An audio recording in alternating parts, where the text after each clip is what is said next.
1월 9일 목요일 여호수아서 7장 1절로 15절 예상치 못한 실패입니다. 여리고에서 대승을 거두었고 하나님께서는 그 성의 모든 것을 하나님 앞에 첫 열매로 바치라 하십니다. 그러나 아간 한 사람이 노획물의 일부를 몰래 감춥니다. 결과는 이스라엘이 이어지는 아이성 전투에서 참패를 당하는 것이죠. 1절부터 읽겠습니다. 이스라엘 자손들이 온전히 바친 물건으로 말미암아 범죄하였으니 이는 유다 지파 세라의 증손 삽디의 손자 갈미의 아들 아간이 온전히 바친 물건을 가졌음이라. 여호와께서 이스라엘 자손들에게 진노하시니라. 여호수아가 여리고에서 사람을 베델 동쪽 벳 아웬 곁에 있는 아이로 보내며 그들에게 말하여 이르되 올라가서 그 땅을 정탐하라 하매 그 사람들이 올라가서 아이를 정탐하고 여호수아에게로 돌아와 그에게 이르되 백성을 다 올라가게 하지 말고 이 3,000명만 올라가서 아이를 치게 하소서. 그들은 소수이니 모든 백성을 그리로 보내어 수고롭게 하지 마소서 하므로 백성 중 3,000명쯤 그리로 올라가다가 아이 사람 앞에서 도망하니 아이 사람이 그들을 36명쯤 쳐 죽이고 성문 앞에서부터 스바림까지 쫓아가 내려가는 비탈에서 쳤으므로 백성의 마음이 녹아 물같이 된지라. 여리고 전투에서 모든 노획물을 하나님께 바치도록 하셨습니다. 그러나 아간이라는 자가 그 가운데 일부를 빼돌려 자기 집에 감추었고요. 그 일로 인해서 여호와께서는 이스라엘 전체에게 진노하십니다.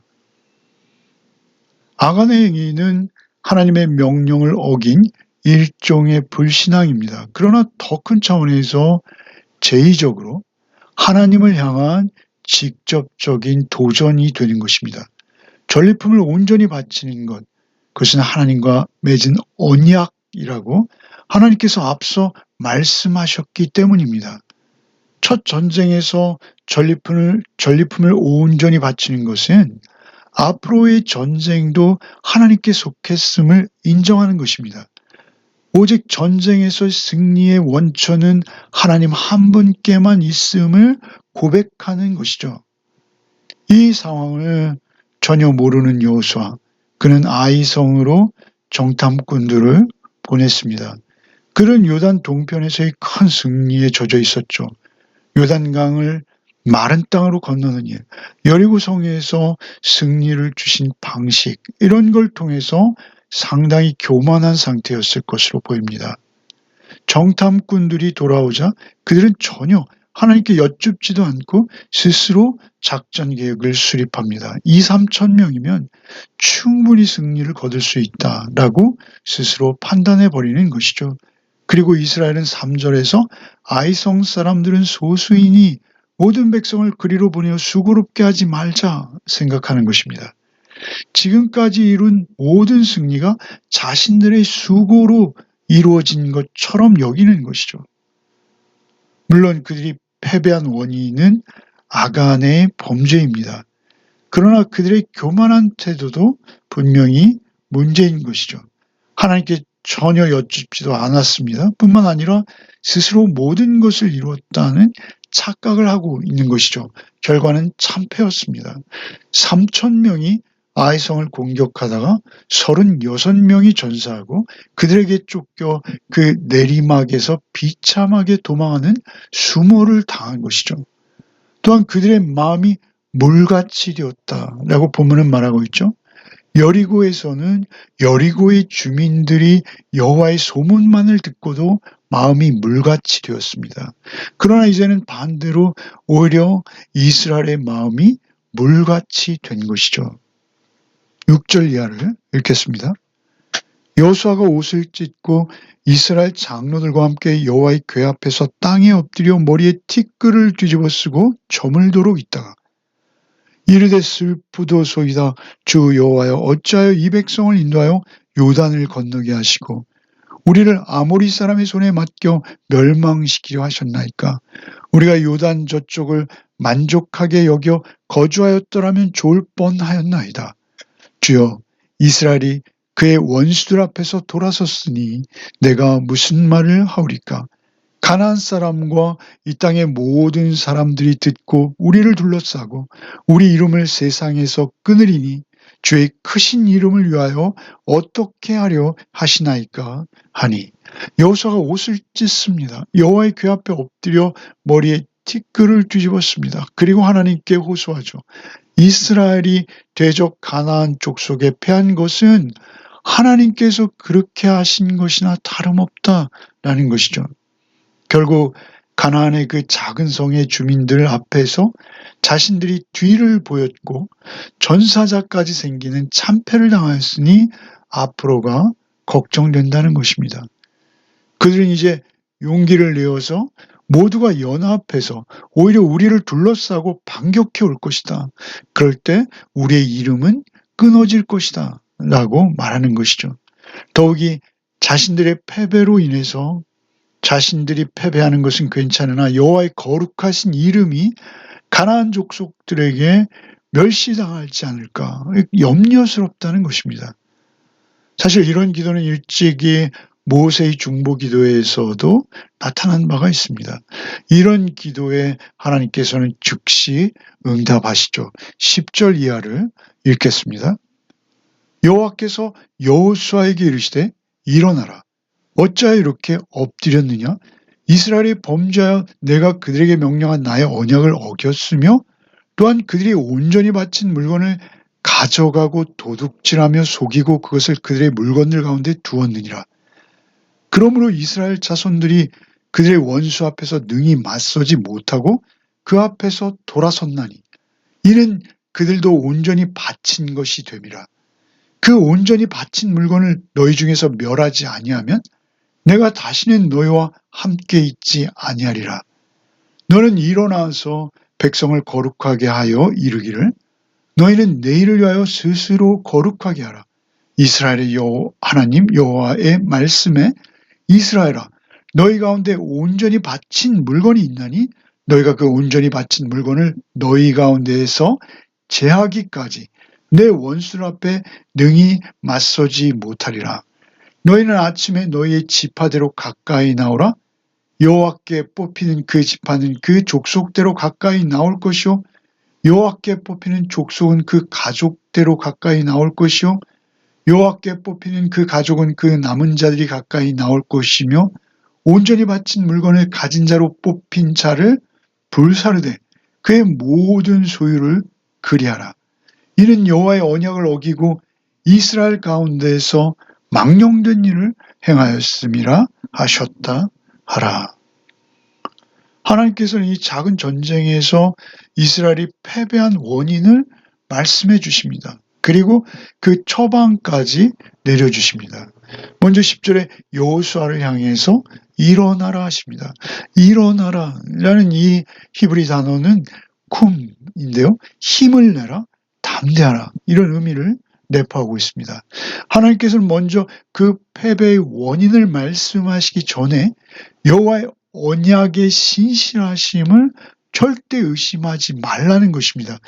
일어나라, 힘을 내라. 그 절대 의심하지 말라는 의미에서 여호수아를 격려하며 일어나라 하시는 것입니다. 아이성 패배의 원인을 철저하게 규명하고 다시는 이런 일이 없도록 힘을 내어 담대하라라고 일으켜 주시는 것입니다. 먼저 이스라엘이 범죄했다라고 알려주십니다. 내가 너에게 명령하고 맺은 나의 언약을 너희가 어겼다고 정확히 지적하십니다. 온전하게 바치기로 한 물건을 도둑질하고 속이고 그것을 너희 물건들 가운데 두었다라고 하십니다. 온전히 바쳐진 물건을 온전히 바치지 않았을 때 그 언약을 어긴 너희도 오히려 온전히 바쳐진 것이 되어버리고 말 것이다 라고 말씀하시는 것이죠. 우리가 앞서 6장 18절에서 이 말씀을 하셨습니다. 6장 18절을 한번 읽어드리겠습니다. 너희는 온전히 바치고 그 바친 것 중에서 어떤 것이든지 취하여 너희가 이스라엘 진영으로 바치는 것이 되게 하여 고통을 당하게 되지 아니하도록 오직 너희는 그 바친 물건에 손대지 말라. 이렇게 6장 18절에 경고하셨던 것이죠. 온전히 바쳐진 물건을 취함으로 이스라엘이 온전히 바쳐진 것이 되었다라고 알려주시는 것이죠. 바쳐진다라는 여기의 히브리어는 헤렘이죠. 헤렘. 진멸되었다라고도 번역되는 단어입니다. 하나님께서 심판을 작정하시고 그것을 온전히 받으시기로 하신 대상들, 그 대상을 온전히 받으시는 경우를 말합니다. 헤렘의 명령을 어긴 사람은 그 자신이 헤렘의 대상이 되는 것이다 라고 분명히 말씀하시는 것이죠. 언약을 깨뜨리는 것, 그것은 하나님과의 관계가 끊어지는 것이요 최고의 저주가 되는 것입니다. 언약의 파기된 결과 더 이상 하나님께서는 이스라엘과 함께 하시지 않는다라는 것입니다. 아간의 진멸 규정을 어김으로 말미암아 이스라엘 전체가 하나님과의 관계가 끊어지고 진멸의 대상이 될 위기에 처한 것입니다. 이스라엘도 하나님께 반역하고 불순종하면 심지어 하나님의 대적이 되어 하나님의 진노를 받을 수밖에 없는, 심판을 받을 수밖에 없는 그렇게 처지에 놓일 것을 경고하시는 것이죠. 10절에 일어나라 하셨던 하나님께서는 이제 다시 13절에 똑같이 일어나라 라고 하십니다. 힘내라, 담대하라. 그리고 이제는 백성을 거룩하게 하라고 여호수아에게 명령하십니다. 이 13절에 두 번씩이나 반복해서 일어나라 하시고 거룩하게 두 번 또 역시 반복하세요. 거룩하게 하여 거룩하게 하라고 하십니다. 그들을 거룩하게 구별할 때 하나님께서는 그들 무리와 함께 하실 수 있기 때문에 그렇습니다. 그들이 가나안 원주민들과 다른 것이 하나 있습니다. 그것은 그들이 거룩히 죄와 구별된 상태에서 하나님께서 그들과 함께 하신다는 것이 가나안 주민과 다른 것입니다. 그리스도인 마찬가지죠. 우리가 죄로부터 구별되어 하나님 앞에 성결한 주의 백성으로 살아가는 것입니다. 이 바친 물건을 너에게 제할 때까지 너희 원수들 앞에 너희는 능히 맞서지 못할 것이다 라고 하시는 것이죠. 맞서서 전쟁을 벌일 때 그 전쟁은 하나님께 속한 것이요 그들이 가나안 땅에서 하나님의 나라를 세우는 것은 하나님의 말씀으로 거룩히 구별된 백성이요 하나님이 그들과 함께 하실 때에만 가능한 것이다 라는 것이죠. 아간은 한 개인입니다. 아간이라는 한 개인이 범죄함으로 하나님께서는 그들 전체의 거룩이 깨어졌다 라고 말씀하시고 다시 거룩을 스스로 회복하도록 요구하십니다. 그는 무엇보다도 언약의 궤, 그 하나님의 율법의 말씀으로 가나안 땅의 거민들과는 구별된 정의와 공의의 백성이 되어야만 하는 것입니다. 온전히 바친 물건을 숨긴 자, 그는 뽑혀내져서 불사르게 될 것이다. 불사르라 하십니다. 불사른다라는 것은 심판을 의미하는 희생 제물과 같이 드려지는 것을 말하는 것이죠. 온전히 바쳐지는 것입니다. 그 과정을 거쳐서 그 죄가 뽑혀져 온전히 바쳐질 때 그들은 회복될 것이죠. 우리에게 어떤 어려움이 찾아오고 예상하지 못한 고통이 깃들 때 우리는 멀리 볼 것이 아니라 우리 안에 우리가 깨뜨린 거룩이 없는지 우리 자신을 살펴야 합니다. 그리고 먼저 우리 안에 있는 그 죄들을 물리쳐야 합니다. 우리에게는 우리를 대신해 헤렘이 되어주신 예수 그리스도가 계십니다. 그 예수 그리스도로 힘입어 우리 안에 있는 죄들을 날마다 씻어내고 돌이키며 하나님 앞에 회개하는 것, 그 성결과 거룩을 통해서 하나님은 우리 안에 더욱 온전히 임하시게 되는 것이죠. 오늘 하루도 주 안에서 구별된 자로서 우리의 죄를 대속하신 주님을 힘입어 성결한 하루를 살아내시는 우리 모두가 되기를 바랍니다. 기도하시겠습니다. 주님, 우리의 공동체를 긍휼히 여겨 주시옵소서.